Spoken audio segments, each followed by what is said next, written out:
انرژی خود را به خرج بدهد. محترم شاغل حامد الکوزی صاحب، دانشمند عزیز کشور ما، حالا اگر اجازه شما باشه به سوالات حضار محترم پاسخ اگر ارائه کنین. بخښنه غواړم ستاسې منځ کې قطع کړئ. ښاغلی حامد الکوزی صاحب، که په آینده کې تاسې په خیر سره د افغانستان رئیس جمهور شئ، ستاسې سیاسي تګلاره به څه وي؟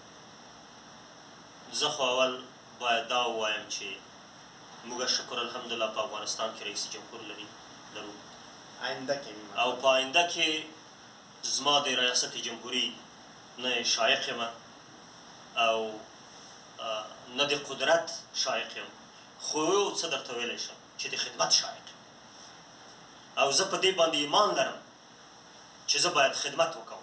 زه د قدرت شایق نه یم او خپله د دې زه احساس کوم که چېرته زه په خپل صداقت سره او ایماندارۍ سره وتوانېدلی شم چې د غریب ملت ته خدمت وکوم، هغه ما دپاره هر رقم مقام دی او هغه زما دپاره کفایت کوي.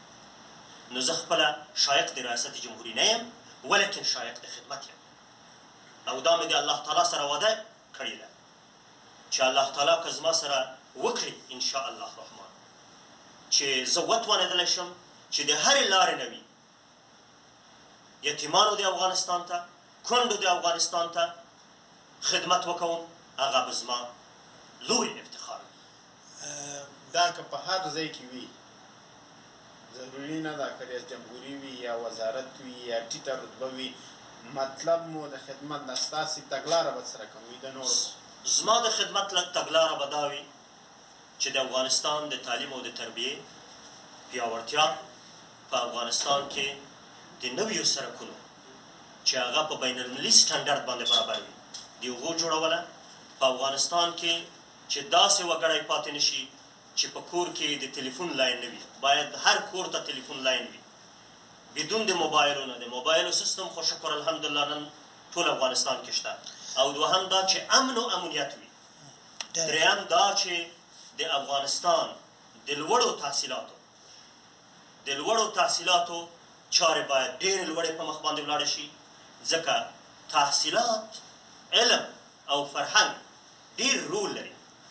بدون د علم نه هیڅ شی نه جوړیږي او هر شی چې جوړیږي او فعال رول لري د هغو یوازینۍ لاره دغه ده چې علم او فرهنګ او د علم او د فرهنګ لارې پر مخ باندې بوتل شي. یوه پوښتنه او آخري پوښتنه هغه دا ده، تاسې مخکې واضح کړه چې ستاسې هدف قدرت نه دی، خدمت دی. که دا په دې کې یو څه وضاحت وکړئ چې تاسې کوم ځای کې خپل ځان ښه په چوکاټ کې بولئ چې په هغه وزارت وي یا بل ځای وي چې هلته تاسې کولی شي په ښه توګه د خپل ملت خدمت وکړئ؟ شکر الحمدلله موږ په افغانستان کې استادان لرو، روحانیون لرو، د دو ځای نه تللي دي، هغه هلته خدمت کوي او د خدمت نتیجې معلومې شوي دي. په هر کار کې مشوره ډیره مهمه ده. زه به د خپلو دوستانو سره مشوره وکړم او دوستان به زما خبرو ته غوږ ونیسي او زه به د دوستانو خبرو ته غوږ ونیسم او په نتیجه کې به چې څه دوستانو هغه مؤهلات او تحصیلات چې په هغو علم کې ما کړي دي او هغه کوم پیاوړیتوب چې زه یا تجربې چې زه په هغه خپل شک کې لرم، هغوی به ما ته د هغو مشوره راکړي او زما سره به کومک وکړي او زه به دوی سره کومک وکړم د دوی په مشوره باندې چې هر مسئولیت ما ته سپارل کیږي چې وړ د خدمت وګرځي، زه هغو ته حاضر یم چې دا کار وکړم. بسیار ممنون. اگر شما در قسمت صرف همونطور خلاصه بیان کنین در قسمت تحصیلاتتان که شما در کدام بخش تحصیل کردین، چقدر تحصیل کردین، بسیار خوش میشه. من ماستری خود را در امور سیاسی از یونیورسیتی واترلو در انتریو گرفتیم در دولت کانادا و همراه ملل متحد در مصر کار کردم و همچنان به حیث مشاور وزارت معارف افغانستان همراه یونیسف و